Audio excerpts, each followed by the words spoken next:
दैनिक Chhattisgarh channel देखना शुरू कर चुके हैं आप और छत्तीसगढ़ प्रदेश की आज की तमाम सभी महत्वपूर्ण बड़ी खबरों की शुरुआत जय जोहार और नमस्कार के साथ। आने वाले 3 दिनों तक यानी 26 जून तक भारी वर्षा की चेतावनी छत्तीसगढ़ के लिए भारतीय मौसम विज्ञान विभाग ने जारी की है। दरअसल दुर्ग, रायपुर और बस्तर संभाग के जिलों में 1-2 स्थानों पर भारी से लेकर मध्यम वर्षा हो सकती है। साथ ही बलरामपुर में शाम होते ही तेज हवाओं के साथ बीते दिन बारिश ने लोगों को गर्मी से राहत दी। बीजापुर और सुकमा में अटका मानसून रायपुर, मेंड्रा, साथ ही कोरबा और रायगढ़ जिले के कुछ हिस्सों तक पहुंच चुका है। धमतरी, गरियाबंद, राजनांदगांव और दुर्ग जिले में भी मानसून पूरी तरह सक्रिय हो चुका है। मौसम विज्ञान विभाग के मुताबिक 1 से 2 दिनों तक प्रदेश के पूरे हिस्से में मानसून के पूरी तरह से सक्रिय होने की संभावना है। आने वाले 2 दिनों में तेज वज्रपात के साथ गरज चमक के साथ बारिश होने का अनुमान है। साथ ही 6 जिलों गरियाबंद, धमतरी, बालोद, राजनांदगांव, कोंडागांव और कांकेर में बारिश को लेकर येलो अलर्ट जारी है। प्रदेश में अब तक औसत से 48% कम बारिश रिकॉर्ड की गई है। मौसम विज्ञान विभाग के मुताबिक रायपुर, बिलासपुर, दुर्ग, बस्तर और सरगुजा संभाग के सभी जिलों में बारिश के लिए आसार हैं। साथ ही मौसम विज्ञान विभाग ने 6 जिलों गरियाबंद, धमतरी, बालोद, राजनांदगांव, कोंडागांव, कांकेर में बारिश को लेकर येलो अलर्ट जारी किया है। साथ ही अगर 8 जून की बात करें तो यहाँ 8 जून को ही प्रदेश में मानसून पहुंच गया था, लेकिन 10 दिनों तक मानसून की गतिविधियां कमजोर हो गई थी सुकमा में आने के बाद। वहीं अगर बात करें तापमान की तो प्रदेश में अब अधिकतम तापमान 37.6 डिग्री सेल्सियस बीजापुर में रिकॉर्ड हुआ। साथ ही अधिकतम तापमान यहां पर रिकॉर्ड किया गया है। इसी के साथ रायपुर में मानसून पहुंचने के बाद अब तेज बारिश का दौर शुरू हो चुका है। छत्तीसगढ़ में 3,937 असिस्टेंट लोको पायलट की भर्ती होगी, जिसमें SCCR GM ने कहा कि पहले चरण में 1192 पदों पर रिक्रूटमेंट होगी, जिसमें ITI डिप्लोमाधारी कंपलसरी माने गए हैं। रेलवे में नौकरी करने की चाहत रखने वाले शिक्षित बेरोजगारों के लिए अच्छी खबर आ रही है। दक्षिण पूर्व मध्य रेलवे यानी SCCR में असिस्टेंट लोको पायलट के 3,937 पदों पर भर्ती की जाएगी। प्रथम चरण में 1192 पदों पर भर्ती होगी। साथ ही बिलासपुर जोन की महाप्रबंधक नीनू इटिएरा ने कहा कि इसके लिए स्वीकृति मिल चुकी है। रेलवे बोर्ड के जरिए नियुक्तियां कर दी जाएंगी। इसकी प्रक्रिया जल्द ही शुरू हो सकती है और इसके लिए 10वीं पास युवा आवेदन कर सकते हैं। ITI डिप्लोमा होना अनिवार्य है। उन्होंने रनिंग स्टाफ की समस्या और खाली पड़े पदों पर भर्ती को लेकर स्थितियां साफ की है।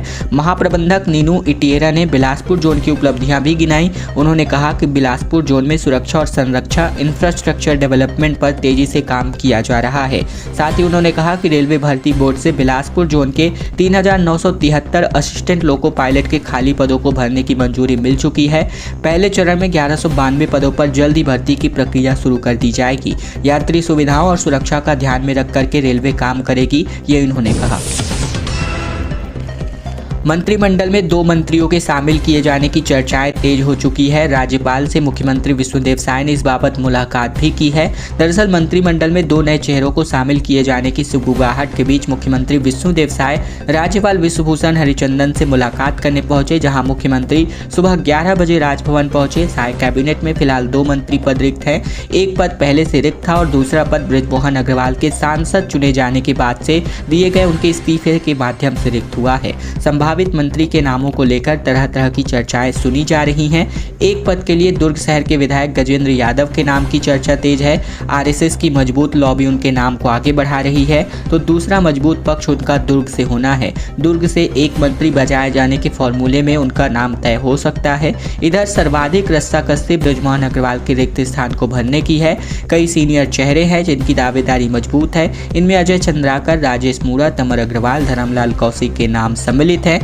बस्तर से आने वाली लता उसेंडी भी एक अहम चेहरा हो सकती है। साथ ही उन्होंने ओडिशा चुनाव में एक बड़ी जिम्मेदारी निभाई है।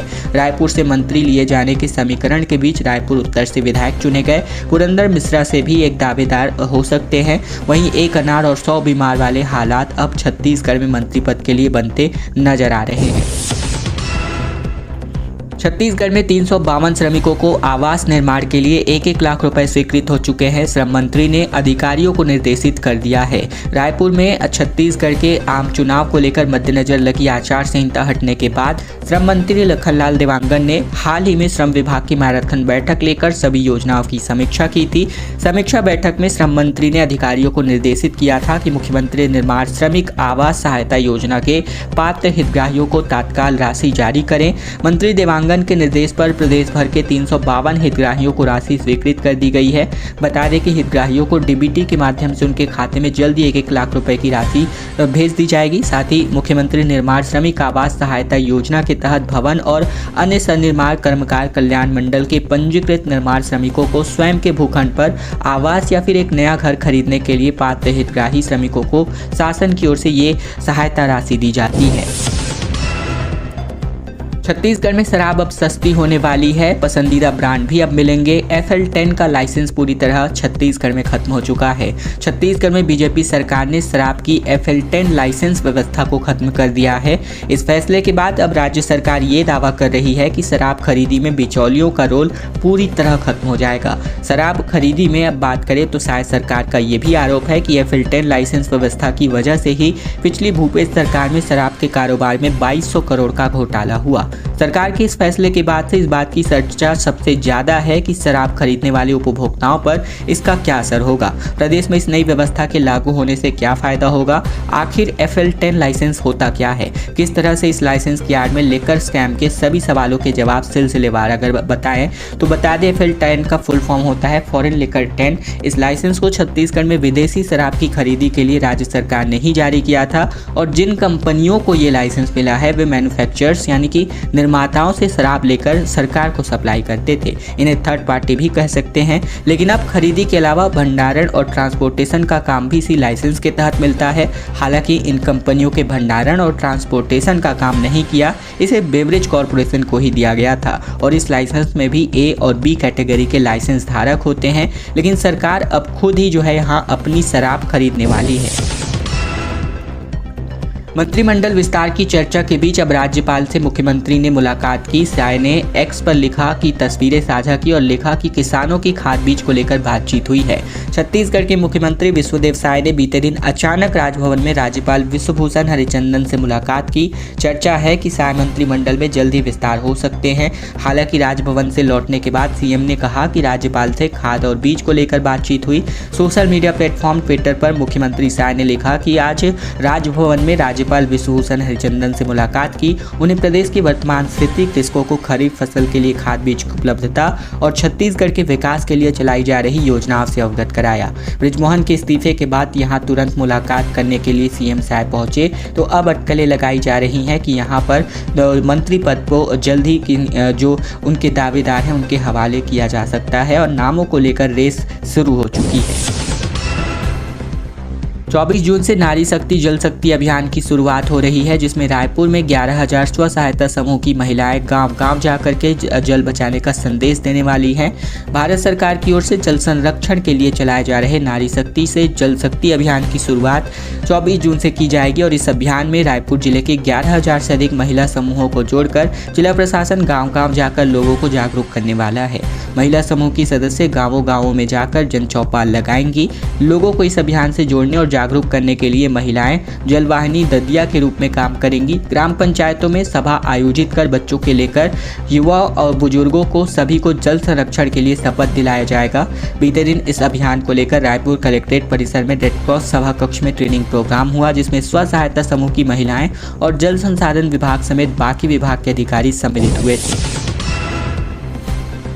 और अब खबर आ रही है बिलासपुर से, जहां सड़क पर से अचानक मगरमच्छ दिख गया, जिसकी वजह से लोगों में अफरा तफरी की स्थिति निर्मित हो गई। रतनपुर इलाके के मोहल्ले में अचानक से एक बड़ा मगरमच्छ आ जाने की वजह से हड़कंप मच गया। एक मगरमच्छ ने एक बकरे को भी अपना शिकार बना लिया। विशाल मगरमच्छ को देख करके लोग भयभीत हो गए और इसकी सूचना पुलिस को दी गई। पुलिस की टीम स्थानीय लोगों के साथ मदद के माध्यम से मगरमच्छ को किसी तरह पकड़ लिया, जिसके बाद उसे सुरक्षित जगह खूटाघाट जलाशय में छोड़ा गया। किसी ने मगरमच्छ के सड़क पर आने का वीडियो भी बना दिया, जो सोशल मीडिया पर काफी वायरल हो रहा है। बताया जा रहा है कि रतनपुर के एक मोहल्ले में सड़क में बारिश में जमे पानी के पास बीती रात तकरीबन 1 बजे ये मगरमच्छ निकला। मगरमच्छ ने एक बकरे का शिकार भी किया था। इस मगरमच्छ तो देखते ही लोगों ने इसकी सूचना जो है पुलिस को दी, जहां रतनपुर थाने में आरक्षक दीपक मरावी और महादेव कुजूर ने स्थानीय निवासियों की मदद से मगरमच्छ को किसी तरह पकड़ा और उसे सुरक्षित स्थान यानी खूटाघाट जलाशय में छोड़ा गया। 10 पंचायतों में विकास कार्यों के लिए 11 करोड़ की राशि खर्च होने वाली है। सामाजिक भवन, पुलिया, एनीकट से लेकर के मंच और वन मंत्री केदार कश्यप ने इन सभी का भूमि पूजन कर दिया है। बस्तर संभाग में नारायणपुर विधानसभा क्षेत्र के 10 ग्राम पंचायतों में सामाजिक भवन, पुलिया, रंगमंच बनाने के लिए करीब 10 एकड़ 97 लाख रुपए की राशि खर्च किया जाएगा। नारायणपुर विधानसभा से एमएलए और वन मंत्री केदार कश्यप ने अपनी विधानसभा क्षेत्र में विकास कार्यों का भूमि पूजन किया है, जहां उन्होंने कहा कि डबल इंजन की सरकार बनते ही तेजी से विकास कार्य होंगे। नारायणपुर के मानलापाल, सिवनी और सोनारपाल में मंत्री ने विकास कार्यों का भूमि पूजन किया है। केदार कश्यप ने कहा कि भाजपा की डबल इंजन की सरकार बनते ही एक बार फिर से छत्तीसगढ़ के विकास पथ वापस लौट आए हैं। राज्य में सरकार बनते ही मुख्यमंत्री साय के नेतृत्व में सरकार ने महिलाओं, किसानों और गरीबों के लिए कई बड़े फैसले किए, वन मंत्री केदार कश्यप ने कहा। छत्तीसगढ़ में बिजली कटौती को लेकर कांग्रेस उग्र आंदोलन करने को लेकर अब तैयार है। पीसीसी चीफ दीपक बैज ने कहा कि भाजपा से न तो सरकार संभल पा रही है और न ही व्यवस्थाएं। दरअसल छत्तीसगढ़ में कांग्रेस अब बिजली व्यवस्था पर पूरे प्रदेश में एक बड़ा आंदोलन करने जा रही है। संगठन इसकी तैयारियों में लग चुका है। इसका ऐलान प्रदेश कांग्रेस अध्यक्ष दीपक बैज ने कर दिया है। उन्होंने कहा कि प्रदेश के लगभग हर जिले में बिजली कटौती हो रही है। कई गाँवों और मोहल्लों में घंटों पावर कट किया जा रहा है। बैज ने कहा कि भाजपा सरकार में आम जनता को मांग के अनुसार बिजली नहीं मिल पा रही है। बिजली कटौती और लो वोल्टेज की समस्या से शहर और गांव की जनता जूझ रही है। कांग्रेस की सरकार के दौरान 24 घंटे बिजली की आपूर्ति होती थी। गर्मी के दिनों में मांग बढ़ने पर बात करें तो यहाँ जनता जो है अब उनको बिजली के लिए मोहताज होना पड़ रहा है। दीपक बैज ने आगे कहा कि रबी फसल लगाने वाले किसानों को भी बोरवेल चलाने के लिए बिजली निःशुल्क मिलता था। कांग्रेस की सरकार के दौरान बिजली आपूर्ति निर्बाध गति से चले, इसके लिए ट्रांसफार्मर्स के पावर बढ़ाए गए थे, नए ट्रांसफार्मर्स लगाए गए, ट्रांसमिशन अपग्रेड किया गया। भाजपा की सरकार ने 6 महीने में ही बिजली की व्यवस्था को चरमरा कर दिया है। ये बातें आरोपित माध्यम से दीपक बैज ने भाजपा सरकार पर लगाई। बलरामपुर में अनिश्चितकालीन हड़ताल पर 90 सीएचओ बैठ गए हैं और 8 माह से इनकी प्रोत्साहन राशि उनको नहीं मिल पाई है, जिस पर मुख्य चिकित्सा अधिकारी ने कहा कि सरकार स्तर की मांगे हैं। दरअसल बलरामपुर जिले में 90 हेल्थ वेलनेस सेंटर के सीएचओ यानी सामुदायिक स्वास्थ्य अधिकारी अपनी 3 सूत्री मांगों को लेकर अनिश्चितकालीन हड़ताल पर हैं, जिसके चलते अब हेल्थ एंड वेलनेस सेंटर में सिकल सेल सहित अन्य स्क्रीनिंग कार्य प्रभावित हो चुका है। मुख्य चिकित्सा स्वास्थ्य अधिकारी का कहना है कि सीएचओ की तीनों मांगे शासन स्तर की हैं और इस बारे में वरिष्ठ अधिकारियों को जानकारी दे दी गई है। सामुदायिक स्वास्थ्य केंद्र के अधिकारियों का कहना है कि उन्हें 8 माह से प्रोत्साहन राशि नहीं मिली है। इसी के साथ ही स्थानांतरण के दौरान मुख्यालय से 8 किलोमीटर के दायरे में रहने का लाभ दिए जाने सहित 3 सूत्री मांगे शामिल है। सीएचओ के अनिश्चितकालीन हड़ताल पर चले जाने से मुख्य चिकित्सा अधिकारी डॉक्टर बसंत सिंह ने कहा कि हेल्थ एंड वेलनेस सेंटरों में स्क्रीनिंग का कार्य प्रभावित हुआ है। विभाग के वरिष्ठ अधिकारियों को अवगत कराया गया है। सामुदायिक स्वास्थ्य अधिकारी की 2 माह की प्रोत्साहन राशि आवंटित की गई है, जिसे जल्द ही स्वीकृत किया जाएगा। छत्तीसगढ़ के मॉब लिंचिंग वाले मामले में दुर्ग से पहली गिरफ्तारी की गई है। गर्लफ्रेंड के घर पर ये आरोपी छिपा हुआ था, बाहर से ताला भी लटका दिया गया था। छत्तीसगढ़ में हुई मॉब लिंचिंग की घटना में बीती दिन एसआईटी ने पहली गिरफ्तारी की है। आरोपी हर्ष मिश्रा दुर्ग में अपनी महिला मित्र के घर पर छिपा हुआ था। पुलिस को गुमराह करने के लिए घर के दरवाजे में बाहर से ताला भी लगाया गया था। 7 जून को सहारनपुर के 2 युवकों ने छत्तीसगढ़ में मॉब लिंचिंग में हत्या कर दी थी। आधी रात को आरंग थाना क्षेत्र में 3 युवक एक ट्रक में जानवर भरकर ले जा रहे थे। एक पुलिस अफसर के मुताबिक रास्ते में 10 से 12 युवकों ने उनका पीछा किया।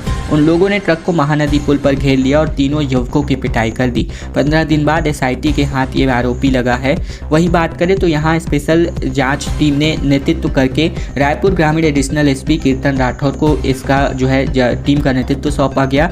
इसके अलावा टीम में तकरीबन 14 पुलिस ऑफिसर शामिल हैं। वारदात के तकरीबन 15 दिन बीत जाने के बाद से पहला आरोपी गिरफ्तार हुआ है। छत्तीसगढ़ के वित्त मंत्री ने केंद्रीय वित्त मंत्री से गुजारिश की। ओपी चौधरी ने स्टेट कैपिटल रीजन राज्य में रेल नेटवर्क के विस्तार का प्रस्ताव रखा। छत्तीसगढ़ में वित्त मंत्री ओपी चौधरी दिल्ली में प्री बजट मीटिंग में शामिल हुए। उन्होंने छत्तीसगढ़ में industrial corridor, textile park, medical device park स्थापित करने की अपील की। देश की वित्त मंत्री निर्मला सीतारमण से उन्होंने कहा कि छत्तीसगढ़ को लेकर बातचीत हुई है। बैठक में चौधरी ने राज्यों को विशेष सहायता राशि देने, स्टेट कैपिटल रीजन के विकास और राज्य में रेल नेटवर्क के विस्तार का प्रस्ताव भी रखा। दिल्ली के भारत मंडपम प्रगति मैदान में हुई इस बैठक में केंद्रीय वित्त राज्य मंत्री पंकज चौधरी के साथ ही अन्य राज्यों के वित्त मंत्री भी मौजूद रहे। बैठक में राज्य सरकार की ओर से वित्त मंत्री चौधरी ने कहा कि राज्यों को पूंजीगत निवेश के लिए विशेष सहायता के रूप में ब्याज रहित ऋण देने की राशि को उपलब्ध कराया जा रहा है। सुकमा में दुकानों पर प्रशासन का बुलडोजर कार्यवाही देखने को मिला, जहां कांग्रेस और सीपीआई ने इस पर नाराजगी जताई। अधिकारियों ने कहा कि नियमानुसार कार्यवाही हुई है। छत्तीसगढ़ के सुकमा में बस स्टैंड से अतिक्रमण हटाने को लेकर कार्यवाही हुई, जहां बीते दिन तहसीलदार और नगर पालिका परिषद की टीम पुलिस बल के साथ मौके पर पहुंचे। बस स्टैंड में दुकानों और ठेलों के माध्यम से अवैध अतिक्रमण पर बुलडोजर चलाया गया। कार्यवाही के दौरान तहसीलदार परमेश्वर मंडावी, मुख्य नगर पालिका अधिकारी HR गोंदे, राजस्व निरीक्षक और नगर पालिका परिषद की टीम मौजूद रही। नगर पालिका सुकमा के अधिकारियों ने बताया कि बस स्टैंड में कुछ दुकानदारों को नोटिस दिया गया था। सूचना के बाद अतिक्रमण हटाए जाने की कार्यवाही की।